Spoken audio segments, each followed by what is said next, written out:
बिस्मिल्लाहिर्रहमानिर्रहीम। Hello boys, क्या हाल है सबका? ठीक ठाक है। काफ़ी लंबा दिन था आज, और इस लंबे दिन की वजह होंडा CB150F था। सुबह का मैं शुरू हुआ और शाम हो गई। हर डीलरशिप पे गया हूँ कि कहीं मुझे डिस्प्ले पे CB150F मिल जाए।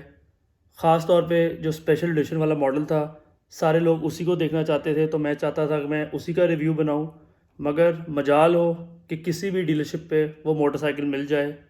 आखिरकार एक डीलरशिप पे सादे वाला 150F नज़र आया, तो भाई ने अल्लाह से दुआ की और गनीमत समझी कि कुछ तो मिला है। तो सारे दिन की खजल खुआरी के बाद आपके लिए मैंने एक इन्फॉर्मेटिव वीडियो बनाई है, तो आप लोग जाके वो देखें।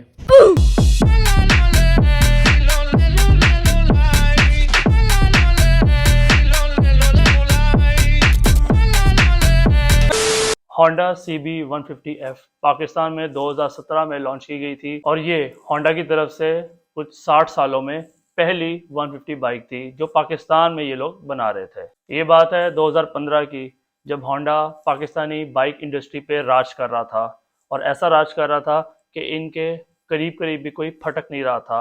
उसकी वजह ये थी कि इनका जो मॉडल था 125 और 70, वो पाकिस्तान में मकबूल तरीन बाइक्स थी। लोग 6 महीने बाद या साल बाद इन बाइक्स को रिप्लेस कर दिया करते थे दोबारा इन्हीं के नए मॉडल से, जो कि होंडा हर साल नए स्टिकर्स लॉन्च कर दिया करता था। तो फिर 2015 में यामाहा पाकिस्तान ने अपना लेटेस्ट YBR 125 लॉन्च किया, जिसकी वजह से पाकिस्तानी बाइक इंडस्ट्री में तहलका मच गया। पाकिस्तानी मोटरसाइकिल की मार्केट में पहली दफ़ा ऐसा हुआ कि कोई मोटरसाइकिल अपने एक्स फैक्ट्री प्राइस से 30 से 40 हज़ार रुपया महंगा ब्लैक पे बिक रही थी। और उसके इतना महंगा बिकने की वजह ये थी कि ये मोटरसाइकिल दुनिया के हिसाब से updated design, updated technology offer कर रही थी, जिसकी वजह से होंडा का जो सेल्स था उसको बहुत बड़ा डेंट हुआ। आखिरकार 2017 में अपनी रीत को तोड़ा और लेटेस्ट 150 मोटरसाइकिल लेके आए। CB150 को मैं लेटेस्ट इसलिए कह रहा हूँ क्योंकि ये एज इट इज़ चाइना में एज 125 बिकता है,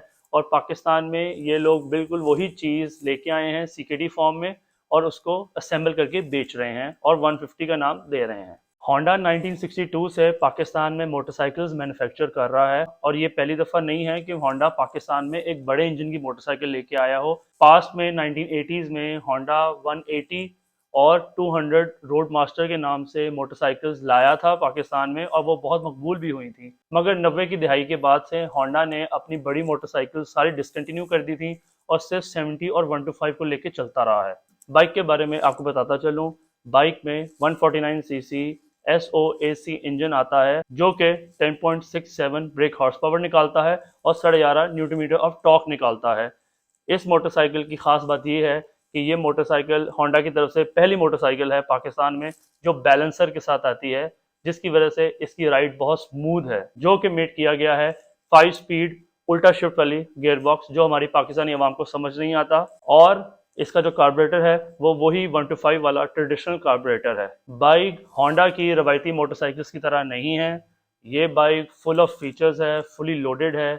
इसके अंदर आपका जो मीटर दिया गया है उसके अंदर गियर इंडिकेटर आता है, फ्यूल गेज आता है, RPM मीटर आता है, ट्रिप मीटर आता है। उसके अलावा इसके अंदर आपको डिपर की ऑप्शन मौजूद है, सेल्फ स्टार्ट की ऑप्शन मौजूद है। इस पे हमें होंडा को एक इज्तिमाई शुक्रिया अदा करना पड़ेगा कि उन्होंने आखिरकार 2017 में एक पाकिस्तान में मोटरसाइकिल ऐसी दी जिसके अंदर सेल्फ स्टार्ट दिया है, वरना एक पुराना पाकिस्तान का मैन्युफैक्चर होने के बावजूद भी वो पुरानी ही टेक्नोलॉजी किक स्टार्ट देते थे। इसके अलावा एक और हाईटेक इन्होंने चीज़ इस मोटरसाइकिल में ये की, इसके अंदर थोड़ा एंटी थेफ्ट वाला सीन है, और एक नियोडिमियम टाइप की मैग्नेटिक की आती है जो आपका चाबी वाला लॉक होता है उसको लॉक कर देती है, उसको शट कर देती है, और वो सिर्फ उस की मदद से खुलता है। इसके अलावा इस मोटरसाइकिल के अंदर front dual calliper disc brake है, पिछला ब्रेक ड्रम ही है, 18 इंच के एलॉय व्हील्स दिए गए हैं, जिसके अंदर एक ट्यूबलेस टायर की ऑप्शन मौजूद है। बाइक का फ्यूल टैंक काफी बड़ा है, 13.5 लीटर पेट्रोल कैरी कर सकता है, और जो बाइक का ड्राइव वेट है वो 124 किलो है। मगर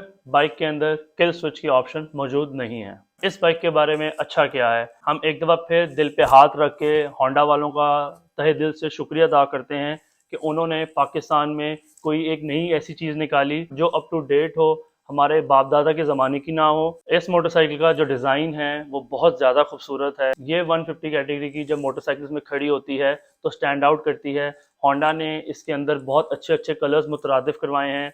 एक दो कलर जो स्पेशल एडिशन में आते हैं, जैसे कि वो ऑरेंज की स्ट्राइप्स आती हैं, ऑरेंज व्हील्स दे देते हैं, उसकी वजह से ये काफ़ी स्पोर्टी और काफ़ी हमारे जो नौजवान लड़के हैं इसको चलाते हुए नज़र आते हैं। ये जब एक 150 सीसी मोटरसाइकिल की लाइन में खड़ी होती है जिसमें GS 150 भी आती है, तो GS 150 थोड़ी अंकलिश लुक देती है। बेशक वो क्लासिक बनाने की एक नाकाम कोशिश है, और उसके अंदर जब ये चीज़ खड़ी होती है तो ये काफ़ी खूबसूरत और काफ़ी स्पोर्टी वाइब देती है। सेकेंडली, इसकी जो सीट दी गई है वो बहुत ज़्यादा सॉफ्ट है। बैलेंस शाफ्ट होने की वजह से इसका इंजन बहुत ज़्यादा स्मूथ है। आप इसको हाई रेव भी करेंगे मगर इस बाइक के अंदर कोई वाइब्रेशन नहीं है। ये मैंने बाइक पर्सनली चलाई थी एक YBR रखने के बाद, और ये बाइक बहुत ज़्यादा कंफर्टेबल मुझे फील हुई थी और लग ही नहीं रहा था कि मैं किसी होंडा की प्रोडक्ट पे बैठा हुआ हूँ, क्योंकि जो होंडा की बाकी प्रोडक्ट्स है 125 और 70, वो एक वाइब्रेटिंग मशीन है, और आप जब भी उसको चला के उतरते हैं तो 5-10 मिनट उसका असर रहता है। इस बाइक की क्वालिटी होंडा की बाकी मोटरसाइकिल्स की तरह नहीं है जो विद टाइम साला साल घटती रही है। ये बाइक पूरी की पूरी चाइना से इंपोर्ट होती है CKT फॉर्म में, और यहाँ पे आके इसको असेंबल किया जाता है, जिसकी वजह से इसके पार्ट्स काफ़ी हाई क्वालिटी के हैं, चाइनीज क्वालिटी अशोर्ड हैं। बाकी होंडा के जो इंजन्स हैं उनका जो रिलायबिलिटी उन्होंने पिछले 50-60 साल में और पूरी दुनिया में बनाई हुई है, वो आप जानते हैं। इसका भी इंजन बाहर से ही आता है और उसी तरीके से इसका इंजन रिलायबल है, और इन लोगों ने इसके इंजन की 3 साल की और 20,000 किलोमीटर की वारंटी दी है।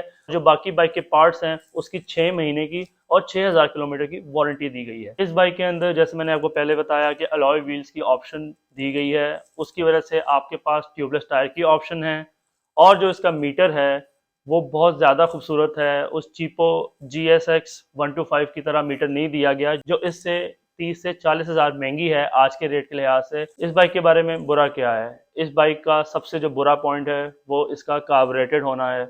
इस बाइक को होंडा को चाहिए था कि EFI करते, जिसकी वजह से इसकी एवरेज 60 से 70 हो जाती, जो कि हमारे मुल्क के लिहाज से बहुत ज़्यादा बेहतर हो जाता, जहाँ पे फ्यूल की प्राइसेस बहुत ज़्यादा हैं। हालांकि इसके अंदर इन्होंने बटरफ्लाई कार्बोरेटर भी नहीं दिया हुआ। एक सादे कार्बोरेटर और बटरफ्लाई कार्बोरेटर में ये फ़र्क होता है कि जो बटरफ्लाई कार्बोरेटर होता है वो आपकी रेस और रेफ के अकॉर्डिंगली पेट्रोल देता है। अगर आप उसको स्लो चलाएंगे तो वो कम पेट्रोल देगा, अगर आपको तेज़ रेफ करेंगे तो वो उसके अकॉर्डिंगली वो पेट्रोल प्रोवाइड करेगा। मगर एक ट्रेडिशनल कार्बोरेटर एक ही लाइन में देता रहता है पेट्रोल, उस वो कम ज़्यादा नहीं करता, जिसकी वजह से इसकी एवरेज मुतासिर होती है। इसके अंदर 18 का व्हील तो दिया गया है मगर टायर बहुत ज़्यादा पतला दिया गया है, जो कि ड्राई सर्फेसिस पे बहुत अच्छा है बट वेट सर्फेसिस पे वो स्लिप करता है। अगर आप इस बाइक को बैक से देखें तो ये बहुत ज़्यादा बुरी और वाहियात लगती है। इसकी जो वजह मुझे समझ आती है, इसका जो टायर है वो बहुत ज़्यादा बारीक है। एक 150 सीसी के अकॉर्डिंगली अगर इस बाइक को टायर देते तो ये बाइक बहुत ज़्यादा खूबसूरत लगती। बाकी इंपोर्टेड CKT मोटरसाइकिल्स की तरह इस मोटरसाइकिल का भी यही इशू है कि सारा कुछ बाहर से आता है। आपको ये मोटरसाइकिल हर डीलरशिप से नहीं मिलती, ये मोटरसाइकिल के पार्ट्स भी हर डीलरशिप से नहीं मिलते। इस मोटरसाइकिल का जो सबसे बड़ा कंपेटिटर है जिसकी वजह से होंडा ने इसको इंट्रोड्यूस भी करवाया था वो था YBR 125। वो मोटरसाइकिल भी काफ़ी फ्यूल एफिशिएंट है, बैलेंसर के साथ आता है, ऑलमोस्ट सारे यही ऑप्शन है सिवाय 150 इंजन के। दूसरा इसका जो सबसे बड़ा कंपेटिटर है वो है सुजुकी का GS 150, जो कि हमारे टूरर हजरात की जान है, हमारे टूरर हजरात की पसंद है। उस मोटरसाइकिल का सबसे जो नेगेटिव पॉइंट यही है कि वो थोड़ा ओल्ड स्कूल है, उसके अंदर वो फीचरलेस मोटरसाइकिल है, बैलेंसर नहीं आता। 150 इंजन की टॉर्क और पावर तो बहुत ज़्यादा है, इंजन की रिलायबिलिटी भी बहुत ज़्यादा है, मगर जो हमारी आजकल की जो टेक्नोलॉजी है वो उससे कासिर है। मगर एक 150 सीसी बाइक होने के बावजूद भी वो प्राइस पे 125 सीसी बाइक्स को भी चुपेड़े मारता है, जो कि काफ़ी कम है, और आजकल के ज़माने में वो CB से अराउंड अबाउट 80 से 90 हज़ार सस्ता मिल जाता है। मैं इनकी डीलरशिप पे गया काफ़ी ढूंढ ढांड के, क्योंकि ये मोटरसाइकिल हर डीलरशिप पे नहीं खड़ी हुई हुई। वहाँ पे जो भी इनका स्टाफ था, मालिक हजरात थे, वो काफ़ी ज़्यादा कोऑपरेटिव थे। उन्होंने मेरे हर सवाल का जवाब दिया। सबसे पहले मैंने उनसे पूछा कि इस मोटरसाइकिल की बुकिंग क्या है। वो कहते हैं मेरे पास दो कलर्स खड़े हुए हैं, वो दोनों हाजिर हैं, बाकी अगर आप किसी और डीलरशिप पे जाके इसकी बुकिंग करवाएंगे तो आपको 2 महीने का टाइम मिलेगा।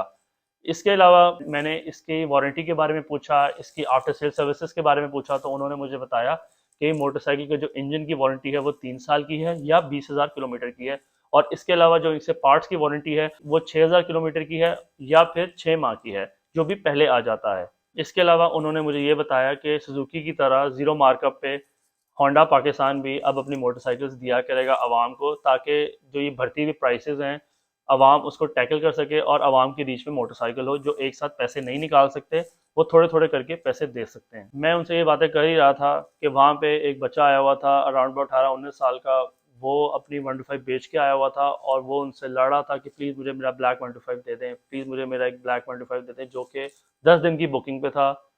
मैं वहाँ पे बैठा बैठा सोच रहा था, एक जो उससे अच्छा मोटरसाइकिल है जो अप टू डेट है, आवाम हमारी उसके पीछे नहीं है, मगर हमारी आवाम उस बाइक के पीछे है जो कि 50 से 60 साल पुराना डिज़ाइन है, जो 1976 में लॉन्च किया गया था वर्ल्ड वाइड, और होंडा पाकिस्तान भी 1976 से ही पाकिस्तान में वो दे रहा है, और सिर्फ स्टिकर्स चेंज करके और क्वालिटी घटा के वो मोटरसाइकिल अभी भी हमारी आवाम की जान बना हुआ है। उसके अंदर किसी भी किस्म की कोई टेक्नोलॉजी नहीं है, किक स्टार्ट है, मगर फिर भी आवाम उसके लिए लड़ रही थी, और जो अच्छी चीज़ है उसको आवाम निगलेक्ट करती है। मेरे ख्याल में उसकी ये भी वजह हो सकती है कि वो मोटरसाइकिल काफ़ी सस्ता भी था। जो होंडा लेटेस्ट बाइक्स ऑफर कर रहा है वो समझ लें कि दुगनी प्राइस पे है, और दुगनी प्राइस पे होने की वजह भी होंडा पाकिस्तान है, जिसकी वजह से मैंने उसे ये भी पूछा कि आप लोग इसको मैन्युफैक्चर क्यों नहीं कर रहा है, इसका एक एक पार्ट 150 का, उसका एक एक पार्ट पाकिस्तान में लोकलाइज क्यों नहीं कर रहे, इंजन क्यों नहीं लोकलाइज कर रहे कि इसकी भी प्राइस बिल्कुल 1 to 5 की तरह 70 की तरह नीचे आ जाए और हमारी आवाम इसको ईजिली एक्सेस कर सके। जिस पे वो खामोश थे और वो कह रहे थे कि यार जब एक चीज़ हमारी बिक रही है तो हम क्यों हिलें। जैसे आजकल हमारे प्यारे पाकिस्तान के हालात हैं, हर चीज़ दुगनी तिगनी होती जा रही है, उसके लिहाज से प्राइस पे बात करना ही फजूल है। अगर आप 150 सीसी कैटेगरी की तरफ जाना चाह रहे हैं तो ये एक बहुत अच्छी ऑप्शन है एज अ फैमिली बाइक भी और एज अ टूरिंग बाइक भी, जो कि आपको कंफर्ट भी देगी, अच्छी फ्यूल माइलेज भी देगी। होंडा का रीसेल वैल्यू भी है इस बाइक में, और होंडा का डीलरशिप नेटवर्क भी एक बाइक ऑफर कर रही है, तो मेरे ख्याल में ये बाइक लेनी चाहिए।